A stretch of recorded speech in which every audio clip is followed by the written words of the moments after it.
5ই আগস্টের পর অনেকে মিথ্যা মামলা করেছেন। পাশাপাশি এসব মামলা নিয়ে বাণিজ্য হচ্ছে।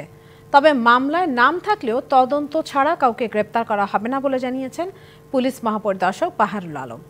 সংস্কার কমিশনের সুপারিশ বাস্তবায়নের ফলে পুলিশ বাহিনী জনবান্ধব হয়ে উঠবে বলেও আশা প্রকাশ করেন পুলিশ প্রধান। পুলিশ প্রধান হিসেবে যোগ দেবার পর বৃহস্পতিবার প্রথম আনুষ্ঠানিক ব্রিফিংয়ে আসেন বাহারুল আলম। পুলিশের কর্মপরিকল্পনা সহ কথা বলেন নানা বিষয়ে। ওই টেরর অ্যালার্টটা আমরাও দেখেছি ইউকের সাইটে। বলা হচ্ছে যে এখানে টেরোরিজম আবার গ্রো করছে, ইসলামী মৌলবাদ গ্রো করছে, কিন্তু এখন পর্যন্ত সরকারি কোনো পৃষ্ঠপোষকতা তো এরকম কারো প্রতি হয়নি, এরকম কারো প্রতি দেওয়া হয়নি।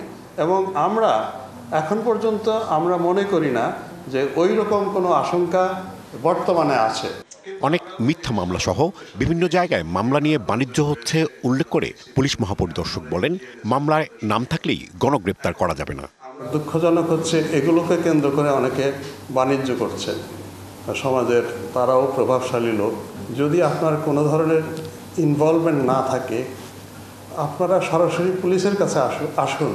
আমরা বিনা যুক্তিতে, বিনা তদন্তে পাইকারি হারে কাউকে গ্রেপ্তার করব না। 20 নভেম্বর পুলিশ মহাপরিদর্শক হিসেবে দায়িত্ব পান 4 বছর আগে অবসরে যাওয়া বাহারুল আলম।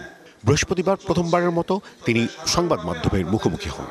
এক প্রশ্নে জুলাই আগস্টে পুলিশের কিছু সদস্যের বাড়াবাড়ি এবং আইন ভঙ্গ করার বিষয়টি তুলে ধরেন পুলিশ প্রধান।